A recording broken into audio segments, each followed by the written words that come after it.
I want to thank Mr. Gonzalez for coming forward and sharing on the non-departmental general fund and for the big papers that we can see clearly as well. Where's the Bourbon Master? It's printed large. Very good. They don't. No. Okay, I'm back. The Mark Gonzalez, the county's finance director, to talk a little bit about both the non-departmental segment of the general fund, and we're going to segue to the capital projects reserve fund and the projects that are contained within that and the projects that will not be contained within that in this year. So we'll show a little bit of a demarcation there. The non-departmental unit accounts for everything else other than operational stuff. That is, revenues and expenditures that don't really relate directly to other organizations within the general fund.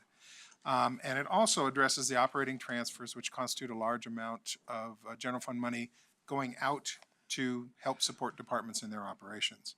Contingency and reserves are also contained within this unit. It's not the most exciting part of the county's budget, but it certainly is an important part.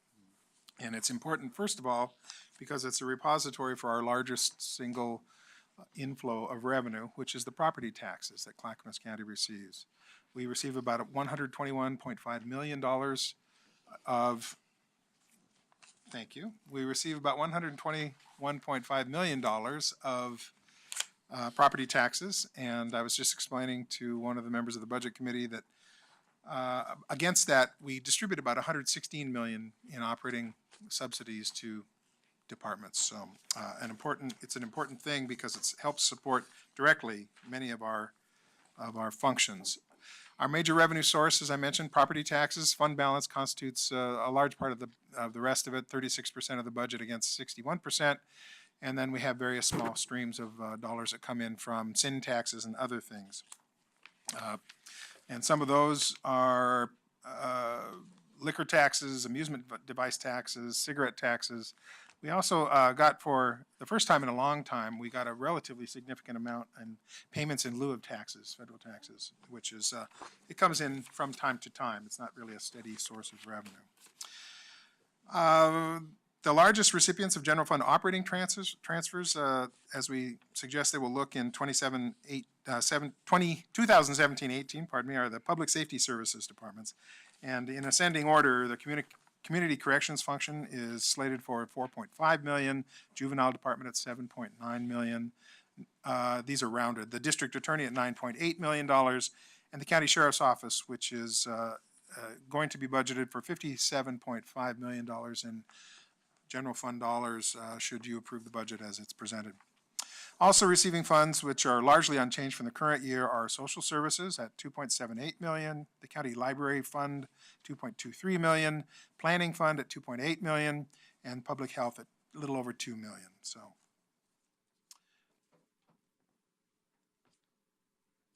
let's see here. Our contingency within the general fund is established at $8.5 million. Our reserves consist of unspent balances of the general obligation bond. That's what we expect to have at the end of the period, about $22.4 million. And we are putting those general obligation bond proceeds into the general fund, and we are paying them out as we are getting and confirming the payments that are being made to support the 800 megahertz project. So we have a number of checkpoints along the way. We have those very well calculated and confirmed before we make payment out to the C800 group.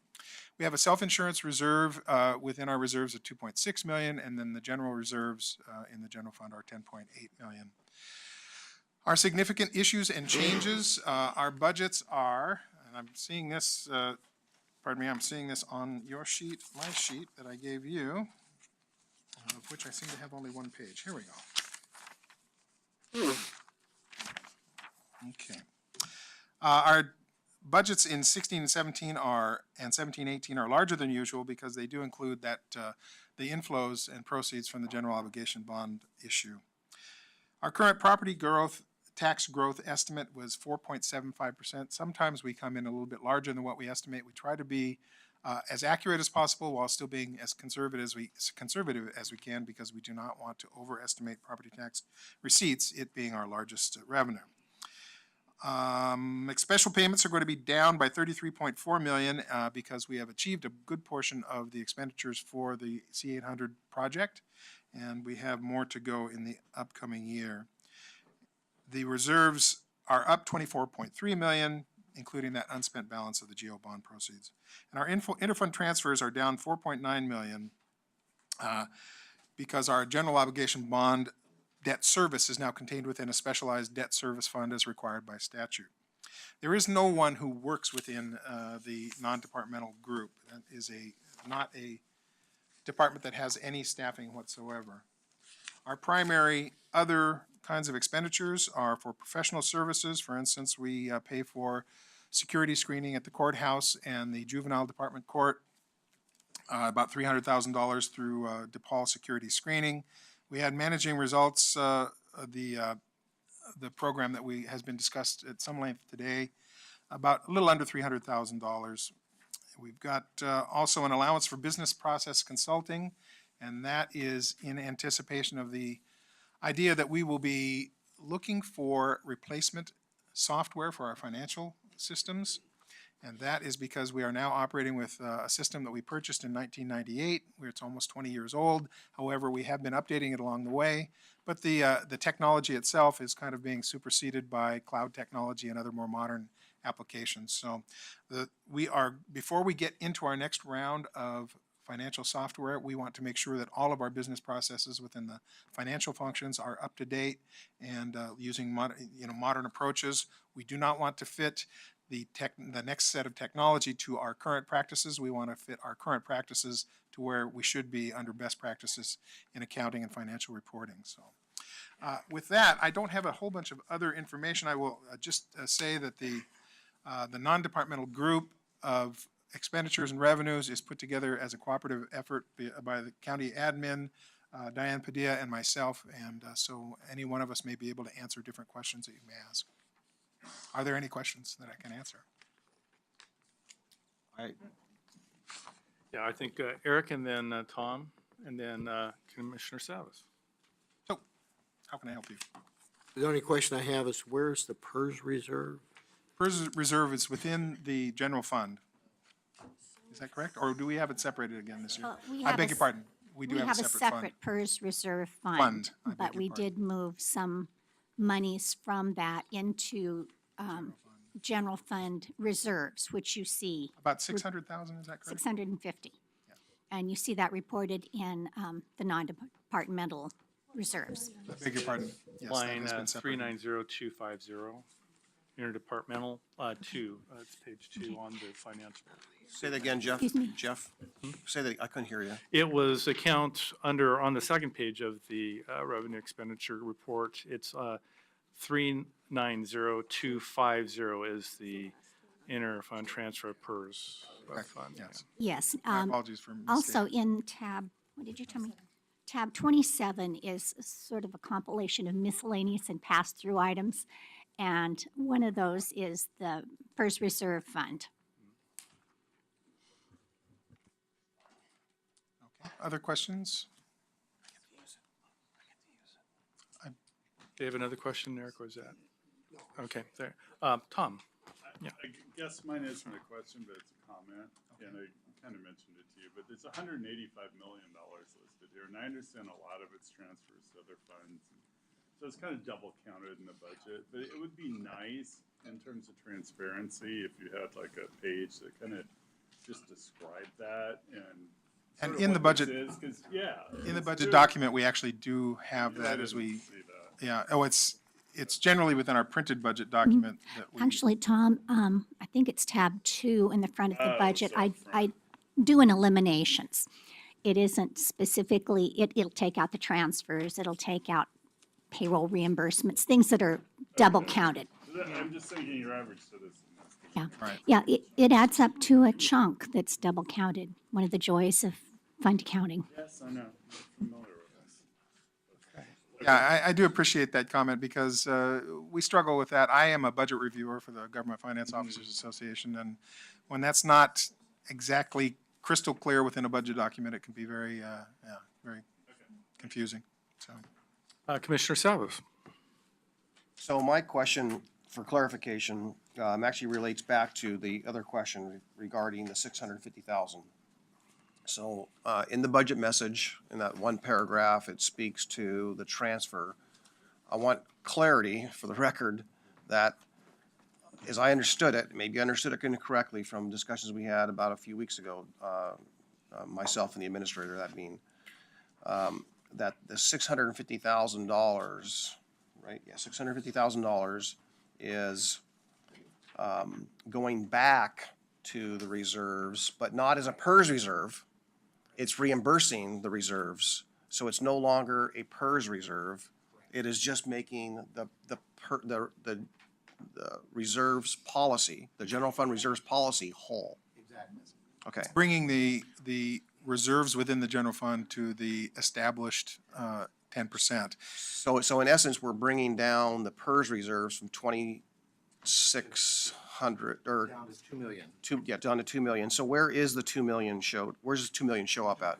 In miscellaneous and pass-through, and I didn't number the pages again, go in about 5 pages, and there's tab 27. Go, Is there an account number? it's a page. It's a 1, fund, it's a separate 2, fund. 3, 4. 5th page, you'll see has 7200 employer contribution reserve, Fund 250. Fund 250, that's, This is a non-numbered page. but and it's- the proposed budget for next year is 2.7 million. That's comprised of the 650 on the expense side, 650,000 that's going from this fund to the general fund, and then a little over 2 million that's remaining in this fund. resting company. All right, so so getting back to my other part of my question, so on page 5, account 490001, which is the same, where you have the reserve and the contingency lumped together, that is the reserves that we talk about, the policy, it reflects the policy reserves.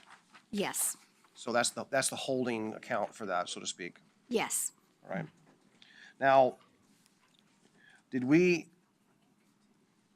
is there any other purpose? Because as I look at that, it seems higher than, because if you look at it, it's for 2016-17, it's 11,500 and it's 11,500 and 8 million. But on the next line, it's 35 million, so, Bond, And the difference is the balance of the GO bond proceeds. so you're putting them on the same line.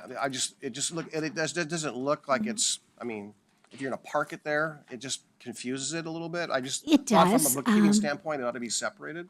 Well, it's separated by a program, so we can account for it separately. You see it as one line item, but it really does need to just be in general fund reserves because we're not going to spend it this year. But it's a big chunk of money It's considered that's committed, waiting to be. a committed amount, so we have it Reimbursed. within a program number. What we don't show in these lines here are the programs that constitute that number of the account. of that amount, 13.7 million is the 10% of unrestricted revenues that represents the general fund reserves. The remainder is the bond proceeds. Right, yeah, I just have a hard time because it's not clean, it's not separated. Okay, thank you. Was that a comment or is there a question? Would you like? Well, it's not a An question, answer to a it's just how do we discern in the future? Has anyone who's reading this discern in the future when it's above it's for these other purposes, what that amount is? We program them separately, correct? Yes, I calculated the contingency and reserves per the policy, but then I also had this additional 22 million. That is what I estimate at the end of next year will still be on hand in the general fund as a result of undispersed GO bond proceeds, because we're reimbursing local governments for their radios, some this year, some next year, and then finishing the final year. And so that, what I was trying to do is take that 22 million out so it doesn't look like it's spendable for anything else, because it's not. And it isn't even something that we can spend next year. We will spend it the year after next. And so my way of doing that is to put it in reserves. Right. As Those I, are summary numbers. It does make it bigger this year. right, and then the other part that makes it a little bit more confusing, if I understand it correctly, and please correct me where if I'm mistaken, is that when we talk about what we can purpose contingency money for is different than what we can purpose reserves for, right?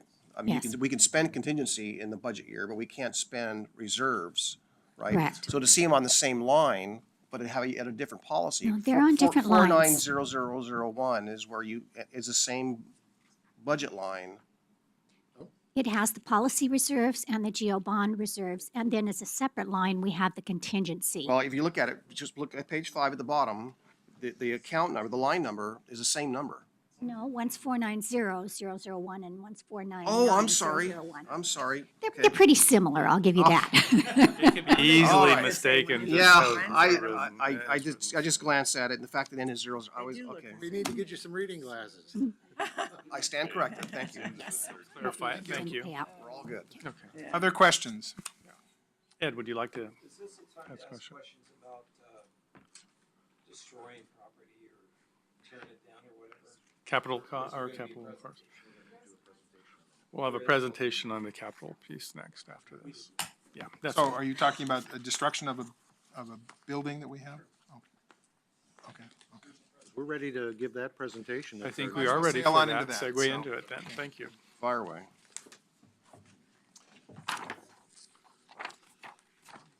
Are you going to help me with that? Thank you. Thank you, okay. So now we're talking about the Capital Projects Reserve Fund, and that fund was established, I think by me, by petition to the board many years ago to accumulate resources as we were going to get into building projects and also capital improvements to county buildings, and account for the expenditure of those dollars as we went forward. You'll see some examples of some of what the projects have been. We show the records management warehouse, which holds records. We are required to hold records in a certain manner by state record management laws. We also have the campus utilidor constructions, a photo of that, which shows some of the infrastructure that we've built in order to heat and cool our buildings here on the campus. That is also stubbed out to the side of the future courthouse, so that we have built to the place where we are going to build the courthouse should all things come together as we hope and expect they will. We will have all of that infrastructure in place and ready to be applied to the courthouse when it's constructed. So as we go forward, I want to talk a little bit about what's in the Capital Projects Reserve Fund. The total budget for next year is a little over $11 million. It also includes general fund support of about $2.5 million. Customarily, we have the general fund, which contributes money toward capital projects that we deem to be necessary and probably the most prioritized. And that priority is set by recommendation to this body.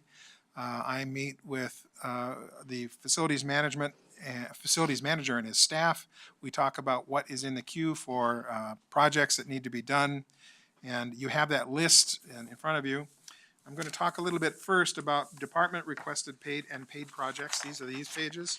There's a single page for department requested projects and 4 pages, all printed only on one side, for the capital project requests that come through this Capital Projects Reserve Fund. So I want to just talk a little bit in general about projects. We have a one-page sheet of projects for various departments. Those departments have requested those particular things to be done, and they have reserved or they have amassed funds for those things to be accomplished, okay? So you can see that Health, Housing, and Human Services has multiple projects. They're mostly on the smaller side. The largest of them is the Beaver Creek Clinic, and that is to expand the existing dental suite to create a new dental wing. The scope of that work requires repurposing some space to use as x-ray room, relocation of the dental lab, and 2 additional dental chairs. So that $290,000 was generated by the Health, Housing, and Human Services Group, and they are going to pay for that project in total. Okay. District Attorney has requested some ground floor reconfiguration of his space. That's a small one.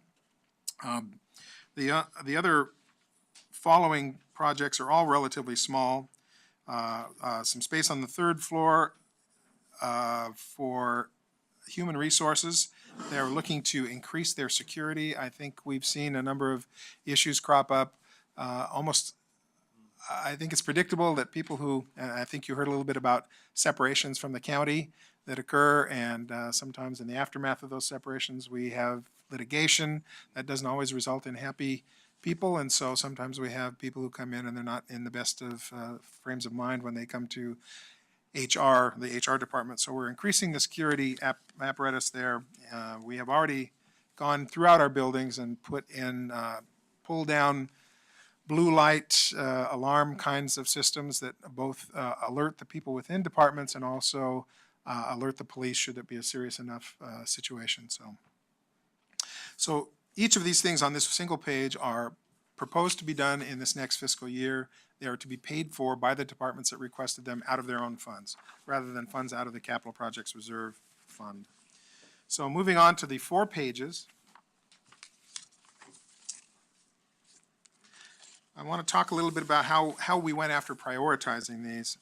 You'll see that there is a key at the top under the dates 2017 and 2018 on page 1 of this, just above the blue bar. The priority code is things that are prioritized 1 are for safety and security. Things that are prioritized 2 are for building systems and controls. 3 is regular maintenance, ongoing maintenance of buildings. 4 are building improvements. And number 5 would be planning efforts that we are looking at, things that we're planning to do in the future. But we have devised, in most cases, we've devised at least a budget that we think fits the project. So in the group 1 stuff, we have a project within the courthouse. Obviously, we have holding cells within the courthouse on our top floor hearing, judge's hearing room. We found that we were having some inmates who were trying to chisel their way through the ceiling of that holding cell. So we are putting in a hard ceiling rather than a drop-in ceiling in that cell. That's about a $14,000 project. The Board of Commissioners reviewed and approved a plan that was submitted to us by Parrot Creek Family Ranch, and that was a request for $500,000 in facility improvements and maintenance. We have spent a lot of time working with Parrot Creek Family Ranch in the last several years, and so we have arrived at a formula of about $166,000 per year to be dedicated to the improvements and just the maintenance. Those of you who have visited Parrot Creek Family Ranch have probably seen it in various stages of repair or disrepair. We have things like the road, even the road that leads into the driveway is old, it's breaking up. In order for them to get groceries delivered by a large truck, we have to have a safe road for that kind of delivery to be made. So we have $166,000 per year for the next 2 years. We've already had the first year elapse, and that is programmed for Parrot Creek improvements to the somewhat dilapidated condition of much of that facility. Our third security project is to upgrade the fire alarm system in the Community Corrections Building at Stokes Building, which is down on Main Street in Oregon City. That's about $108,000. We have a construction project at the courthouse in the Sally Port. That is putting in a slip-proof epoxy surface where the inmates are taken out of the vans as they're delivered down for hearings at the courthouse. Oftentimes those inmates are shackled together at various places on their body, and when they step out of the van, there's a tendency, if it's wet, which it often is here in Portland, Oregon and the surroundings, they have a tendency to slip. We would like to forestall the chance that one of those episodes of litigation will be an inmate suing us because we didn't provide a safe surface for them to step down onto. So we're going to spend about $15,000 on that. The next one is an odd one. We had about $40,000 in this current year budgeted for fencing. This fencing was to be located at the Willamette Building, which is also down on Main Street. It's sort of across and to the south of the Stokes Building. The next item over is the TriMet Transit Center that's down there. We have a group of people who seem to find that to be a good place to loiter, and they are not only loitering during the day, but they are using the space next to the Willamette Building as their personal place to get high and to drink and to use the area as a toilet.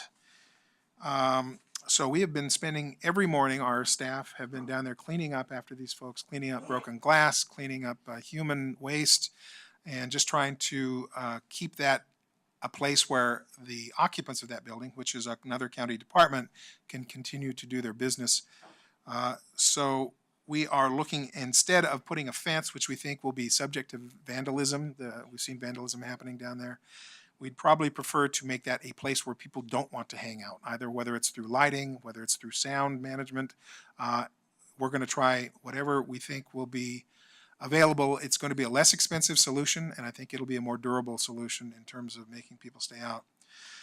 It's a real problem for us, and we've had staff just really balk at wanting to go down there on the mornings where they know what they're going to face. So, getting into the building systems and controls area, we have a project at CCOM, which is about a $200,000 replacement of air handling equipment. At Red Soils, we have a building system we want to amend the installation of the utilidor. This is in order to prep it for extension down toward the clinic building. We're going to be replacing an old cooling tower at the clinic building and putting connections down to that building so we don't have to use a cooling tower arrangement.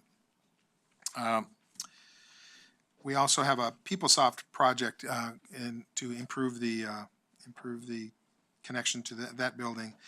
In the Beaver Creek Clinic, we have the HVAC air distribution. That's about an $82,000 project. And I don't want to get too deep into this list. We're going to run out of money. That is the $2.5 million that is coming from the general fund in order to fund the new projects.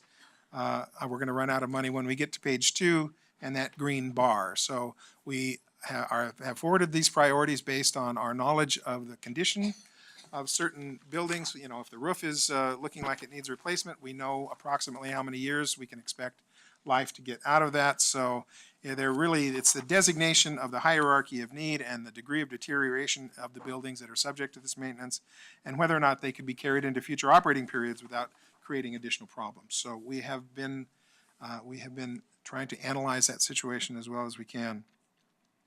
So we're into the systems part at the Beaver Creek Clinic. We're going to be connecting that clinic to the utilidor, and I mentioned that was the $82,000 project.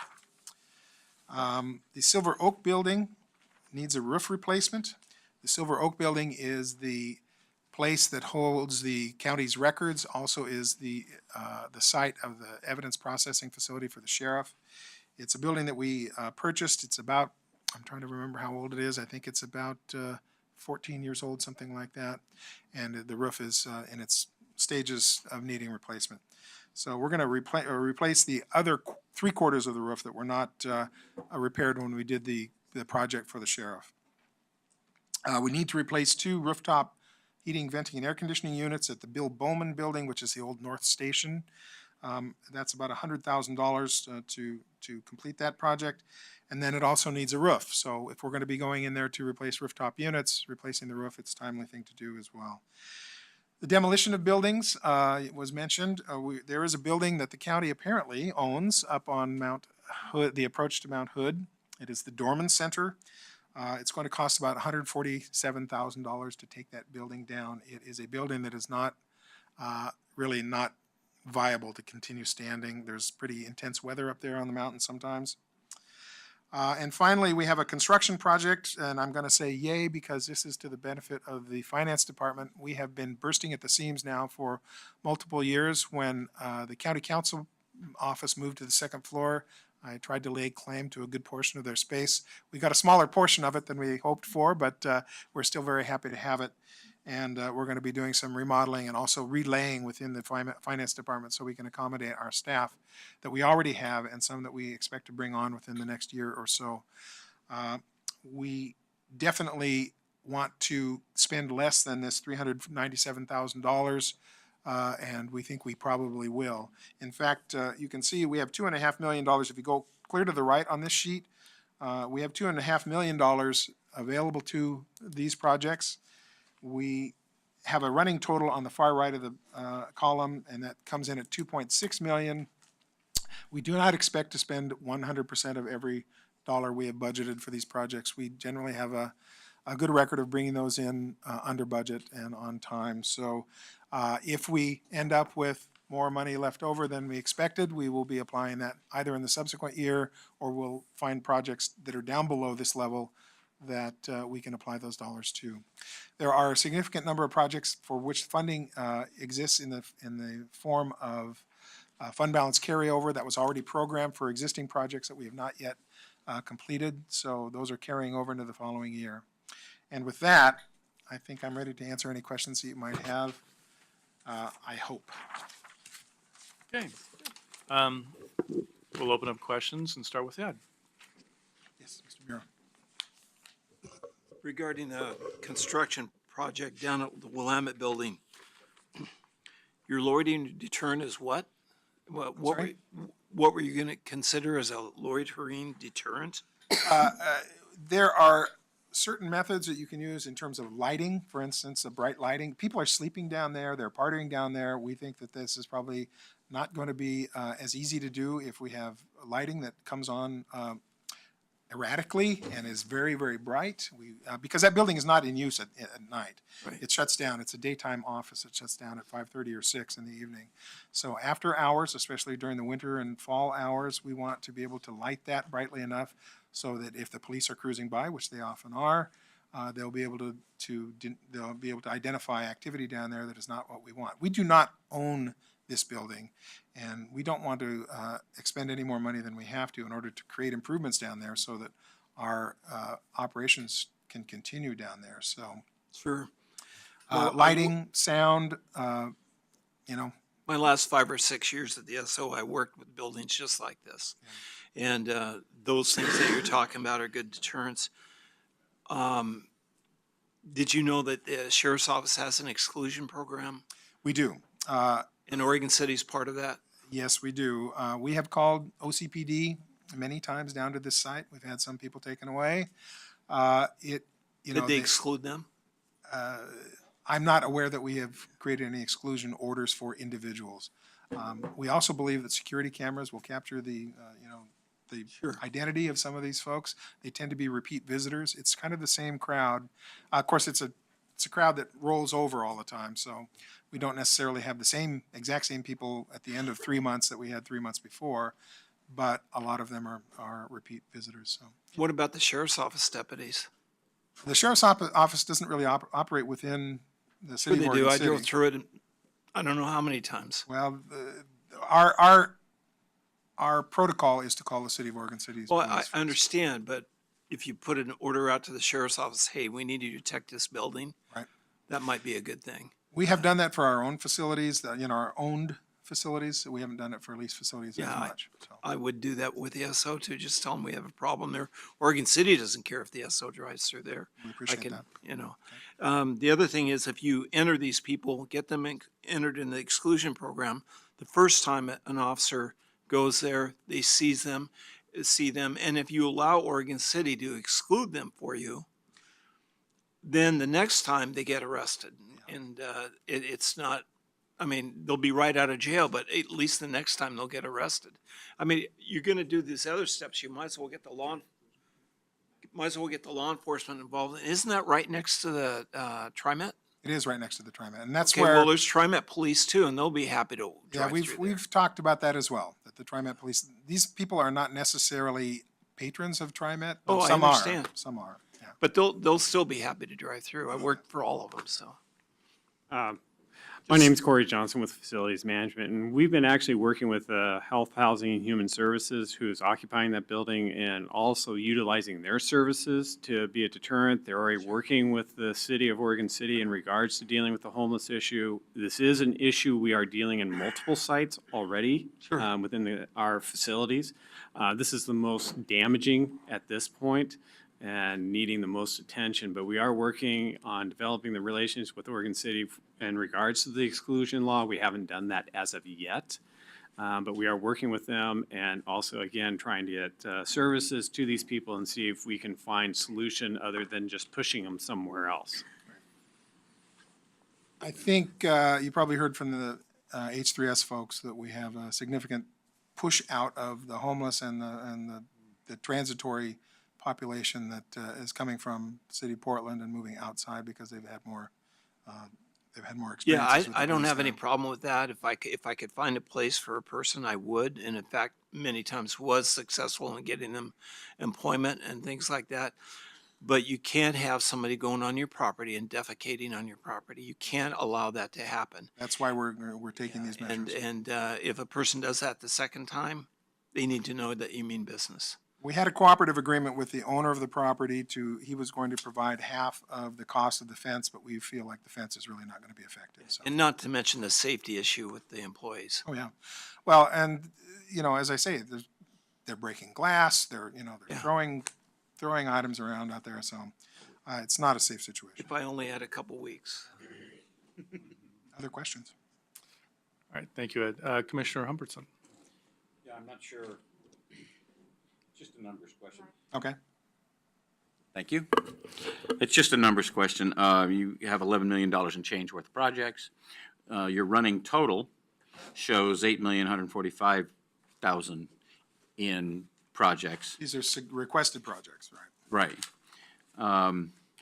So there's a roughly $3 million difference. I was just trying to figure out what that is. Is that, do you take the 11 million and add in, for budget purposes, 2,500,000 and, it looks like, 576,000? The, Or am I within the, misreading it? within the $11 million budget is already the allowance of $2.5 million of general fund support, which is the big page down to the green line. And also it's just a little less than 600,000 of departmental I think it just support. clicked I think it just clicked in place. Okay. Thank you. Tom, did you want to? Okay. Eric. I just had a question. You've got a couple projects that says to be added to the PeopleSoft project. One is the Parrot Creek Ranch. On the other is the Red Soils Utilidor to be added to the PeopleSoft project. How much are you adding to that project? Again, the Parrot Creek is the existing board directive of support to do improvements. So as part of the payment for the 3 years, the 500,000 over 3 years. So this is years 2 request, signifying the money that was approved by the board to go through that process. The Utilidor, we already had an existing project set up to expand the Utilidor north of the campus from the Development Services Building. In preparation to connect to the Beaver Creek Clinic, we're asking this additional funds to also prepare the Utilidor to move forward for the OSU Extension Facility, as well as the future growth potential with the possibility of the courthouse proceeding, all as part of our master plan.